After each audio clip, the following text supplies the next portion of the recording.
Welcome to episode 68 of the How to Japanese podcast. I'm Daniel Morales from howtojapanese.com, and it's September 2025. We made it. Otsukare-sama deshita. Otsukare-sama deshita indeed to all of us in Japan who have just about survived the summer of 2025.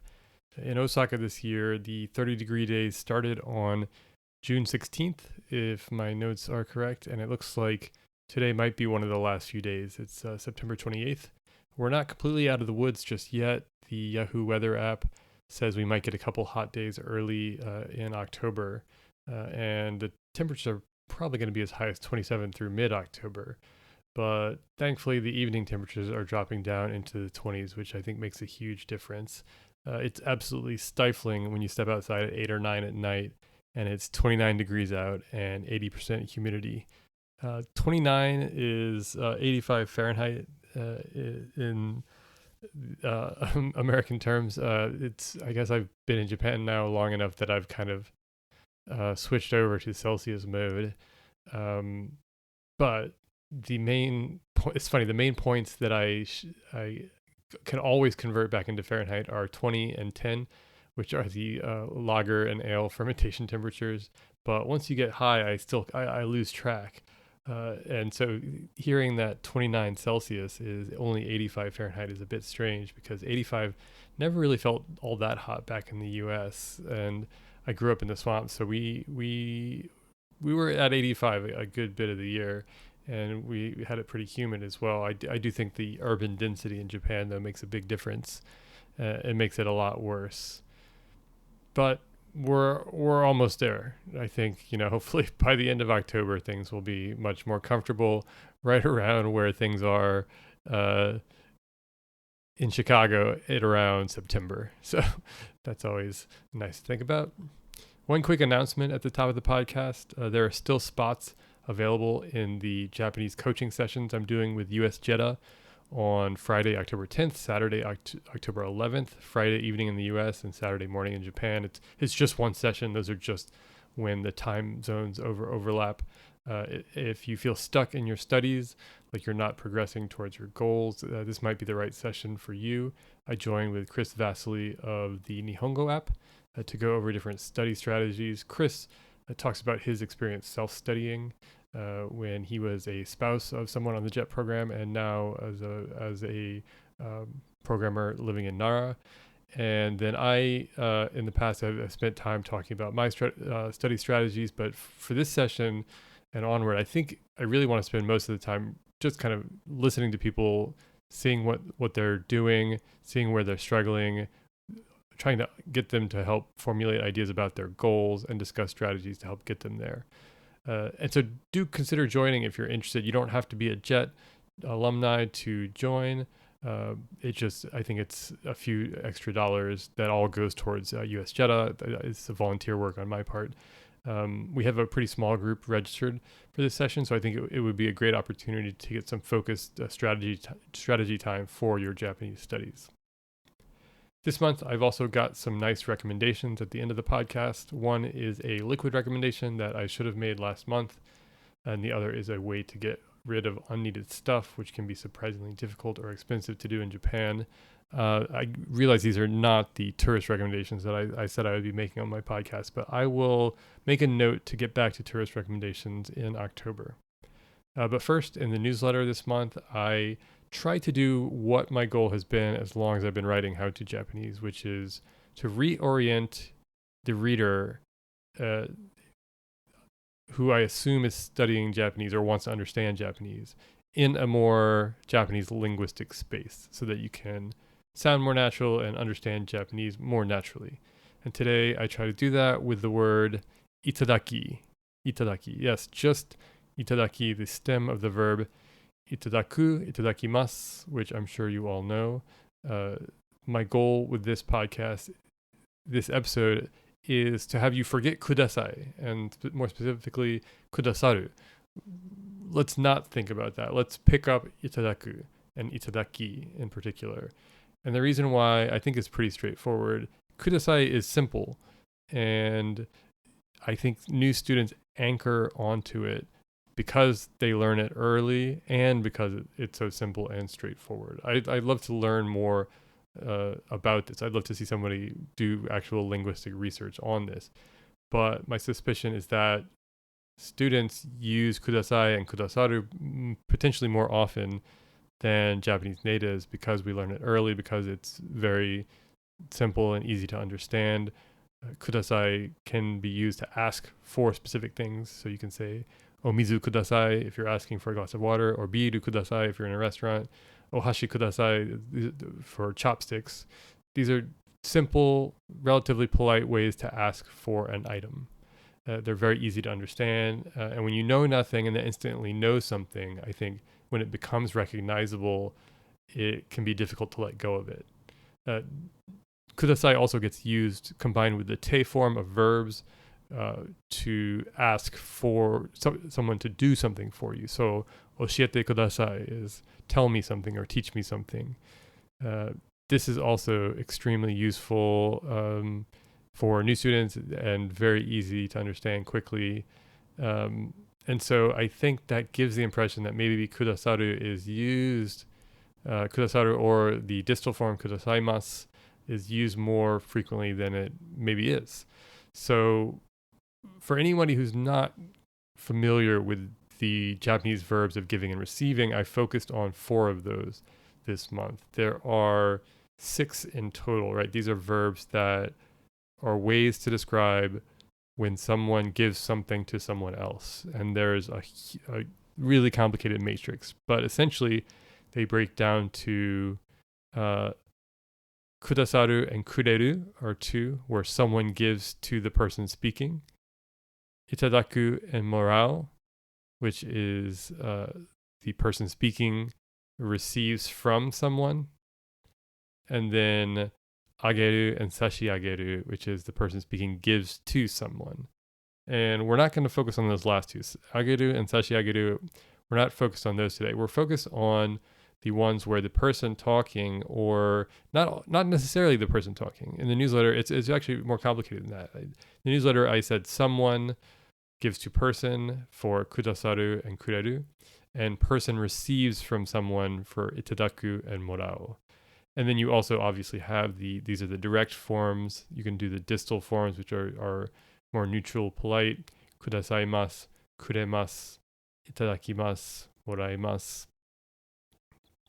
And so those are the verbs we're looking at. Those are the ones I was looking at in the newsletter this week.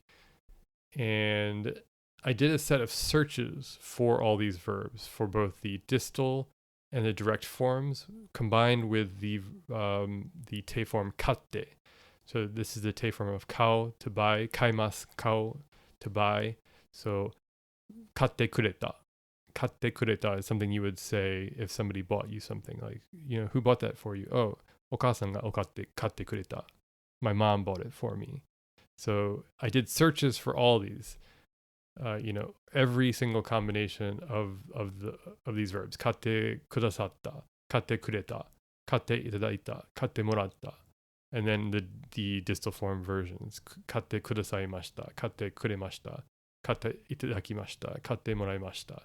And these are all the past tense of these verbs. So essentially, someone bought this for me, or I received someone buying this for me. These are just basically 2 ways to say the same thing. And I always think about Jay Rubin's part from his book, Making Sense of Japanese, where he essentially makes this a little bit more easy to understand for new learners, I think, by saying, katte kureta is they gave me the buying of something.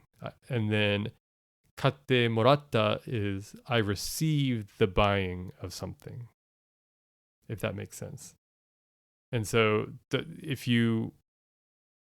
obviously that's a stilted way to translate it, and you would never translate it that way because that's not really what it means, but literally that's kind of what the Japanese verbs are doing. And being able to access it that way, that literally at first, I think gives you an entryway into kind of understanding and then being able to use them better. So essentially all these phrases mean the same thing. The person speaking, or the person who is the kind of topic or subject about this, got somebody somebody bought something for them, and then it's just kind of the semantics of it at this point, how you're going to describe that action. And so the results of this search are, I think, extremely interesting. And I'll go through in order for the most hits to the least hits. And maybe this isn't surprising, to be honest. Maybe this is kind of what I was expecting when I started the searches. But katte kureta is 25.3 million. Katte itadakimashita is 21.5 million. Katte kuremashita is 18.2 million. Katte moratta, 17.8 million. Katte moraimashita, 15.8 million. Katte itadaita, 9.02 million. Katte kudasatta, 5.95 million. And or that's katte kudasatta, yeah. And then katte kudasaimashita, 2.42 million. And so, as you can see, these are all very common phrases. So none of these are like a dozen searches or like 500 searches like that. These are very, very common phrases. So any of these are Japanese that you can use. I'm not saying don't use kudasaru, except I'm kind of saying don't use kudasaru. I guess that's kind of the point of this newsletter. But you can use any of these. But clearly, kudasatta and kudasaimashita are at the very bottom of these. And especially when you compare 2.42 million to the 25.3 million katte kureta, or even the 21.5 million katte itadakimashita. Katte itadakimashita is 10 times more common than katte kudasaimashita. That's pretty incredible. And that's a nice trick, right? This search thing kind of supports, I guess, what I'm saying, even though it may not be the most scientific linguistic proof. Obviously, somebody, I think, should go and research this more thoroughly. I'd love to read something about that. But I did kind of pause to think about, okay, what are we trying to do when we need to use expressions like this, when we need to use this language, especially as non-native speakers? And I think it's generally in one of two situations. The first is when you're trying to explain the basics of how you got something or who did something for whom. Literally, you're kind of just trying to pass on the very bare bones basic information about who and what of a situation, which happens to be some kind of exchange of an item or service of some kind. The second situation is when you're trying to thank someone for doing something. And that's when this, katte kudasatta comes in. The second one, I think, is the phrase that I focused on because it is another way in to this kind of language. There are a lot of set phrases that I think you can essentially memorize that will help train your brain on how to use itadaki instead of kudasatte. Essentially, how to kind of like center yourself as the receiver of somebody else's goodwill and then thank them for that. So let's think about the basic phrase.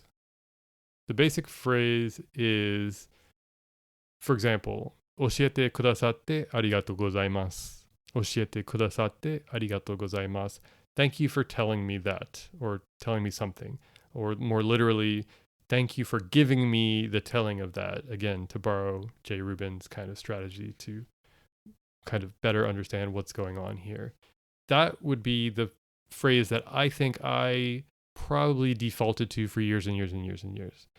And a Google search shows 3.3 million hits. So this is another common phrase. Essentially, it's fine Japanese to use.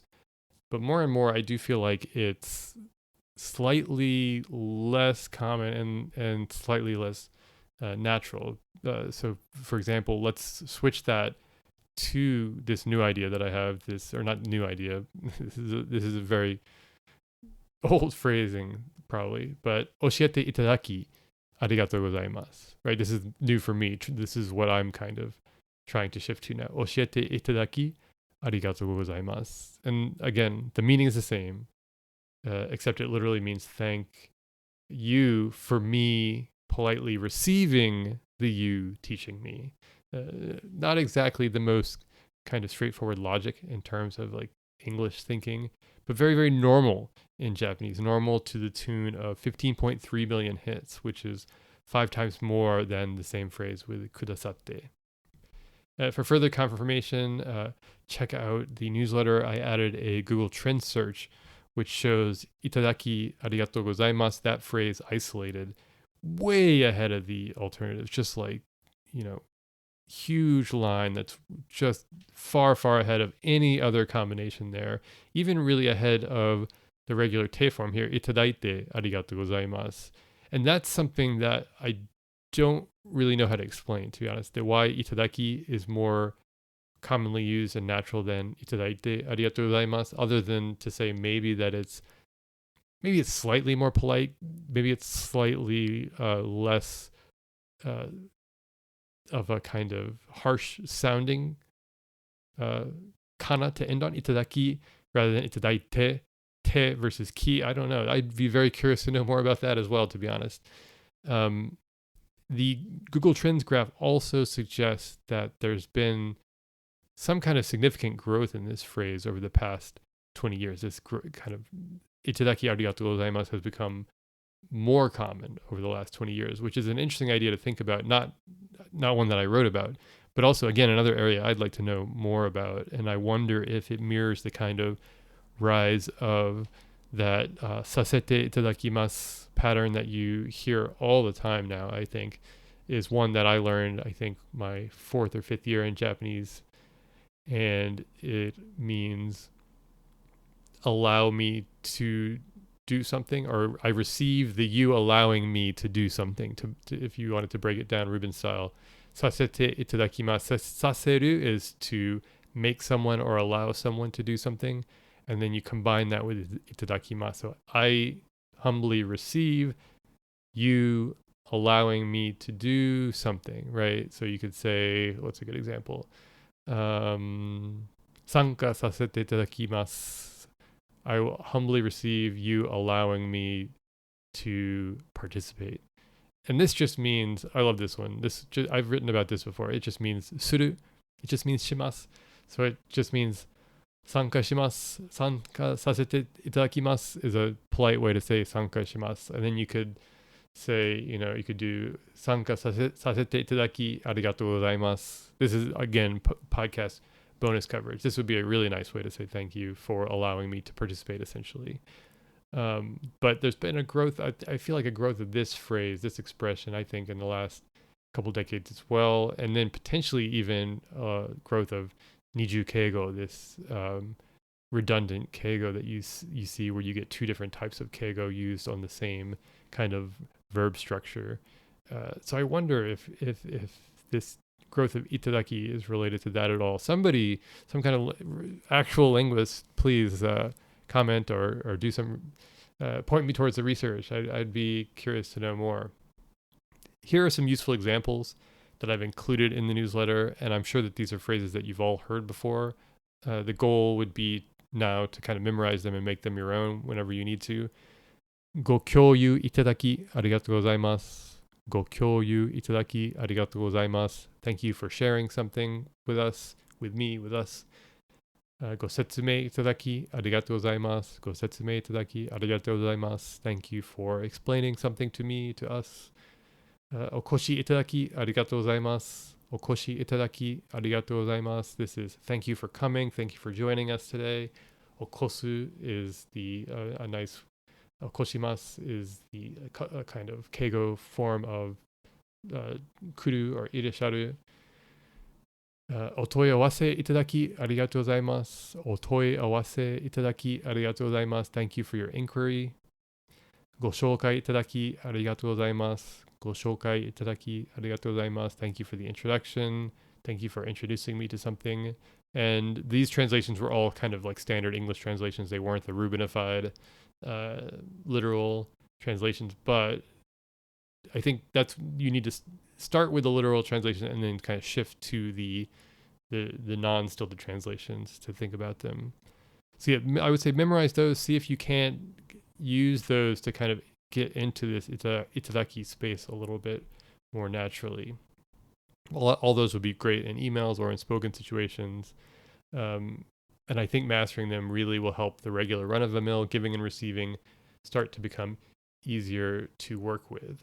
The one mnemonic I have here that's potentially helpful is the Snoop Dogg meme, the I want to thank me meme. I don't know if anybody's familiar with this. It's great. It's when Snoop Dogg got his star on the Walk of Fame in Hollywood. He was thanking a long list of people, and then I guess he gets towards the end and he says, and I want to thank me. I want to thank me for believing in me. I want to thank me for showing up every day. It's a very funny moment. Got a lot of laughs. But if you think about the Japanese this way, that you're kind of I want to thank me for humbly receiving being allowed to participate from you, something like that, I think would be a good way to say, okay, I need to start incorporating itadaki here, that you're actually thanking the other person, but you're the one humbly receiving it through this itadaki. Maybe that's a useful way to conceive of it. And that's all I've got for the newsletter this month. For the Iro, I shared a few things. First, on the blog, I went a little more in depth on what exactly katte itadaku or katte morao can mean. It's pretty interesting. I found a good Yahoo Chiebukuro post while I was kind of looking for material for this month. And the post emphasizes that it isn't just used to talk about receiving like an item or something from somebody or some kind of action. Go check it out. It really is a kind of really useful phrase that is super contextual and can mean a couple different, like three specific different subtle things. Also on the blog, September is Murakami Fest. So I've got my usual posts on Murakami material that hasn't been translated into English. I've got one more left that I need to get out this week. I will be doing that right after I put out this podcast. I'm continuing to look at Distant Drums, which is Toi Taiko, Murakami's travel memoir from his time living in Europe, which is super interesting. At the moment, at the chapters I'm reading, he's writing Dance, Dance, Dance in Rome and London. And other than writing, he basically spends his time like exercising and then going to concerts, both a lot of classical concerts and some other jazz concerts, but also going to see movies and things like that. So give those a read. And this isn't in the Iro, but it's a follow-up from a previous podcast episode. There have been some more details about the Amazon Prime NBA League Pass. It's about 3,200 yen a month for the basic League Pass, which I assume is on top of the Amazon Prime subscription, although maybe you could order it a la carte without being like a Prime member. And there's a premium pass for 4,200 yen a month, which allows more devices and commercial-free streams. And you can choose a team and get all their games for 2,900 yen a month. This is all a little bit more expensive than I was kind of hoping for, to be honest. I guess the best part about the Rakuten one is that it was totally free, and looking at it now, it's probably a good 20 to 30,000 yen free item on your just for being a Rakuten member, which was crazy, But I do feel like it's still within the realm of reason where I'd probably pick up a subscription for the playoffs, just so I could watch every game of the playoffs, and that would probably end up being something like May and June and maybe July, depending on how much we're watching and how long things go. That's kind of what I did in the US too. I would pick up a subscription to the Sling TV to be able to watch ESPN and TNT just for the playoffs. But we'll see. There's also NBA on Prime, which is a set of 67 games that will be included as part of a Prime membership without any extra fee. So that's a nice little bonus and may tide some of us over until the playoffs. And then I've got two podcast recommendations this month. The first is an app website, which I kind of can't believe I haven't mentioned before. Actually, maybe I mentioned it at some point. I think I might have mentioned it in the one newsletter where I talked about like multitasking and like cooking and like learning at the same time, trying to kind of get two things done at the same time. The site is called Jimoti. I'm sure a lot of people in Japan may already know about this, but essentially it's a Japanese Craigslist. Unlike Mercari, the kind of presumption on Jimoti is that the purchaser or the receiver of the item will kind of travel to the location of the seller or the giver of the item, which will save on postage and also make the process easy.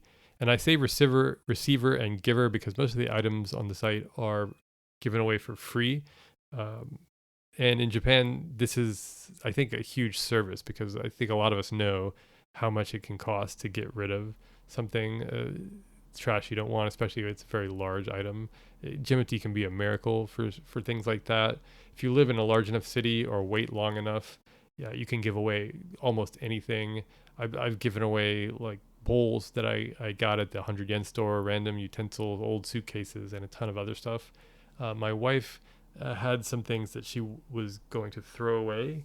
She had a USB headset that had a microphone attached that had seen better days. She had like binders with separators in them, and then she had some prescription sunglasses she bought in Australia years ago and that she doesn't use anymore, and also doesn't remember the prescription on them. They've been sitting in the part of our house that I've come to refer to as the Jimity corner, which is where I put stuff that I plan to kind of just give away on Jimity. And one of the long weekends in September, I finally got motivated to post the items. And so Friday morning, right before work, at around like 8:30, I posted 3 items, and by lunch I had takers for all of them. The one for the microphone ended up falling through, but I managed to find somebody to come and get it by Tuesday night, which isn't bad work. So I can highly recommend that. And I believe I must have previously mentioned my previous Jimoti purchasing success, which was, I think that's probably what I mentioned on that podcast and that newsletter, which was shortly after I got to Osaka. I picked up a lightly used Instant Pot pressure cooker for 6,000 yen that I negotiated down from 8,000 yen, which I think is a super good deal given that they're about, you can probably get them for like 99 bucks in the US, maybe if a really good Amazon sale, a little bit less than that.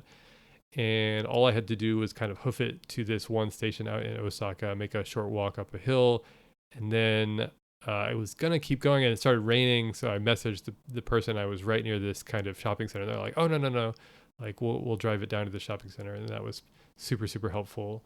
And that's how I got my used Instant Pot, which I will say, yes, unless you know what you're doing with an Instant Pot, I would recommend not getting one, because if you know what you're going to use it for and have like specific use cases, like I use it all the time for beans and for lentils and for things like that. But if you don't have specific use cases and you just kind of want to try it out, I would recommend not getting one. But if you do have use cases, I can highly recommend it, as it's like really good. Even I just made soup in it the other day because it's just nice to not have to use the stove sometimes, to be honest. And you don't have to babysit it. A lot of times, I didn't even use the pressure cooker feature. I just used it for the itame mono. I don't know what that is in English now. I don't know what that would be called, but just a stir fry essentially. And then I turned it on slow cooker at the end to kind of like let it like come together for a bit. But yeah, so I recommend keeping an eye on the random free stuff in your neighborhood if you're looking for stuff to pick up, if you're trying to like furnish a new place or something like that, or if there's something in particular that you're on the hunt for. See if you can't find that down. I think they have saved searches that it's not quite as good an app as Mercari. Mercari is an excellent app, and you can really zip through your saved searches if you're like checking them once a day or something like that, like I am. I picked up a copy of The Origins of Totalitarianism for 777 yen on Mercari this week. That was my excellent Mercari scoop. So if you're not already tuned into Mercari as the best used bookstore in the world, I would definitely recommend doing that. This is going to be most successful. This Jimoti strategy of giving away stuff for free is going to be most successful, I think, in Tokyo, Osaka, Kyoto, Fukuoka, major metropolitan areas, probably some major prefectural capitals as well. I wouldn't be surprised if they have good Jimoti communities. But if you're out in the countryside, it might be a little bit more difficult. You might just have to wait longer. But let me know if you have any Jimoti success stories. Would love to hear about that. Really can't recommend it highly enough. My second recommendation this month is another ironic beer recommendation. I say ironic because I regret to inform that I have not been drinking as much beer as I'd like the past few weeks. This has probably put me in better shape than I'd otherwise be in, which I think is a good thing, because I had hit a little bit of an insomnia stretch where I was getting probably 5 hours of sleep a night, and that's not quite enough. I need to get to 6.5 to feel human. And but one thing I do to counter that is I just like lay off the beer a little bit, lay off the alcohol, and I feel a lot better. But the beer I wish I could be drinking, I think is objectively the most delicious beer in Japan, is Ebisu Meister. And you may scoff at this recommendation, and I wouldn't blame you at first. A beer from Ebisu, a macro brewery, one of the biggest breweries in Japan. Can this really be the best beer in Japan? But I think it is. I think it is objectively true, depending on the criterion you're using and based on the specific conditions that I'm setting for this list of best beers in Japan. And to kind of give you a little background, I think it's important to realize how like seriously blessed we are in Japan when it comes to beer. Japanese beer does get criticized a good bit because macro lager really is universal in a way that maybe was in America in like the 80s, except it was a different level of quality of macro lager. Like when after Prohibition ended and all the craft breweries or all the independent breweries had basically been completely destroyed and were rebuilt in that image, was really just, a handful of companies. And then, you had Anchor from the 60s and 70s, but they were making crap beer. It was terrible. Whereas in Japan, I think because it's all this lager, it gets criticized and seen as one note and low quality, which couldn't be farther from the truth. Nama beer as a concept, yes, is draft beer. When I say Nama beer, is basically, yes, Asahi Super Dry, Suntory Premium Malt, or Kirin Ichiban these days. Those are really kind of the only choices you get.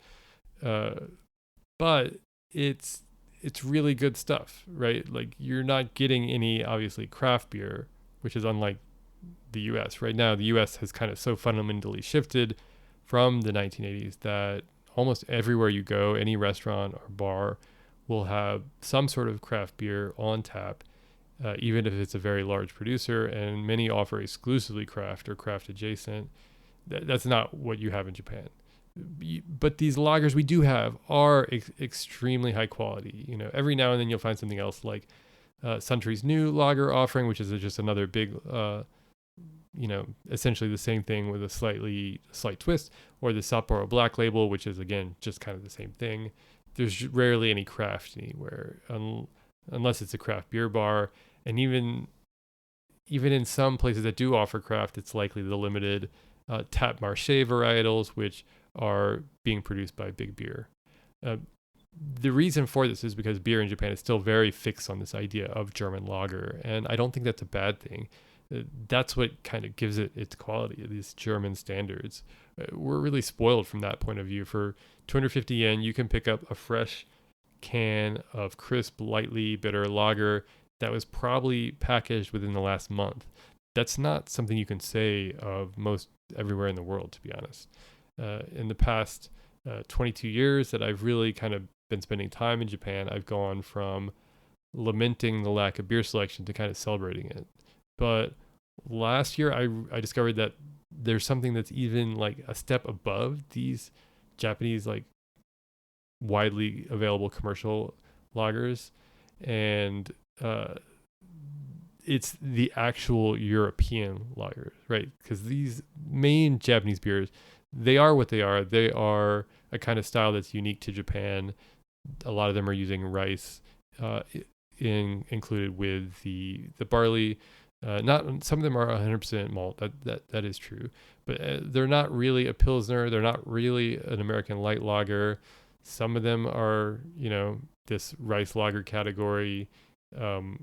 But premium malts is 100% barley. Ebisu Meister, on the other hand, is kind of like something entirely different. It is not just Japanese Nama beer. It is very clearly a European lager, even more so than Ebisu Gold or Black, which you find in stores, and those are essentially a Dortmunder style or a Schwarz beer. Those are excellent beers too, if you're in the mood for them. Ebisu Meister, on the other hand, is something extremely unique. It's the best beer, the best European style beer that I've had in Japan, and it's it's kind of hard to kind of pin down what makes it special. It's more full bodied for sure. It's very bitter. It's not that strong, right? You're still thinking 5.5%. 2 glasses really fills me up, like compared to like super dry or something like that. It's much more filling than these light lagers. And I think the real thing that sets it apart from other beers is that it smells like a European lager. It smells incredibly delicious. It's something about the way they ferment it, the ingredients they use, really just kind of like everything comes together. And I've only ever seen it matched in Europe, in Prague and Bamberg, which are like 2 beer capitals of the world. And in Japan, you can have it at any of the ebisu restaurants. I had it for the first time at an onsen in Arima last year, which Arima is just outside of Kobe, and I didn't really know anything about it when I ordered it, and it just blew me away. I couldn't believe how good it was, and I couldn't believe how the quality of this random ryokan in at an onsen in Arima was serving it at. Pretty clear that they take really good care of their beer lines, and I was impressed. And so I went to the ebisu restaurant in Kyobashi for my birthday a couple months later, and it was just as good there. I couldn't believe it, and they had larger portions, which is great. So this is my recommendation to you if you're curious to know more about beer or to expand your palate, or even if you just happen to be in Japan and are kind of screwed by the devaluation of the yen and you can't make a trip to Prague or Munich to try actual European beer, check out an ebisu restaurant and see if you can't get like a half liter of ebisu meister when you do, and then report back. I'd be curious to know if everyone else is as much a fan as I am. Thanks everyone for tuning in, and if you've listened this far, and thanks for reading the newsletter and blog. That's all I've got for you this month. I will see you next month. I'm working on a couple cool things that I'm excited to share, just in terms of newsletter content. So look forward to that, and when it will hopefully be a lot cooler.